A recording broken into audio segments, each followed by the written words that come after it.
Hi there, it's Maggie for Maggie's Mindful Moments once again. And this week I wanted to just talk about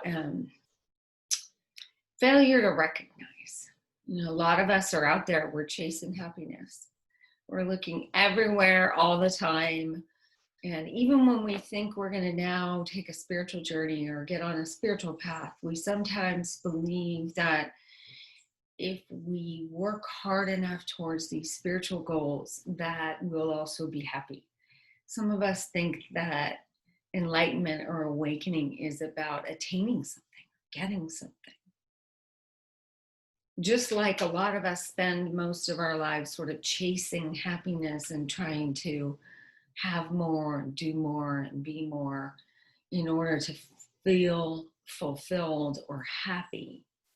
We sort of take that mindset into our spiritual journey, thinking perhaps maybe if I work hard at that, then I'll get something out of it. Somehow, some of us think that awakening or enlightenment or becoming conscious or whatever you want to call it or label it is somehow this big epiphany that just sort of happens. It just isn't like that.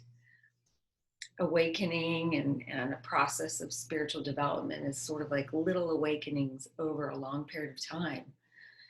Lots of things happen in our lives. Nothing is permanent. And things happen that are sometimes really, really joyful and wonderful. And then there are things that happen that aren't so great.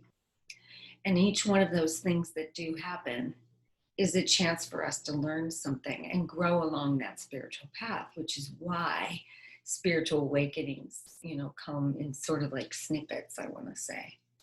Sometimes you go, even in your practice, you'll go long periods of time and it feels like nothing's shifting, but I promise you, no single moment of your spiritual practice ever goes to waste.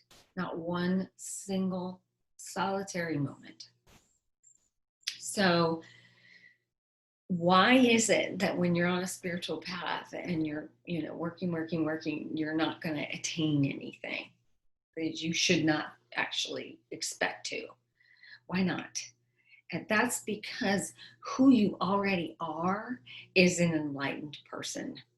You don't need to go looking for that person. That person is sitting right there in your own chair, in your own living room, in your own car, wherever you are right now listening to me.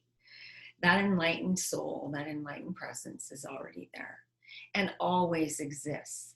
And the problem is that we kind of forget that and we allow life circumstances and problems and issues and things to, or even someone else's opinion about us, to cloud over our spiritual being. Our spiritual ground state is how they refer to it. So if you one of my favorite teachers was sort of equated it to, imagine that your ground state of being is a white piece of paper. Just imagine that your ground state of being, your true essence identity is a white piece of paper. That all of life's conversations and things that happen and all of the things that cloud over whatever is going on in your life or whatever's going on in your mind is a piece of blue paper on top of that white paper. So the blue is life and life circumstances and things we can't change and things we worry about and things, other people's opinions of us that we get enrolled in. And then the white underneath that we can't really see is our ground state of being. So really when you're practicing a spiritual path and you're on a spiritual path and you're learning new things and experimenting with different things, it's about how do we remove that blue piece of paper that's hiding our true essence. So that's really what it is. It's about returning to that enlightened state of being that is our ground state. It's not about searching and reaching and grasping and trying to find it, because it's already there. So that's where the cause of our confusion is, and delusion, right? On a spiritual path, is when we think happiness is somewhere out there to be achieved, when in fact, it's sitting right there in your chair, right there with you. Anyway, that's all I have today. And if you want to reach out to me, please, by all means, look for me at maggie@maggiekelly.com, or you can put something in the chat below and I'll be happy to reach out to you. And until next time, have a beautiful day and namaste.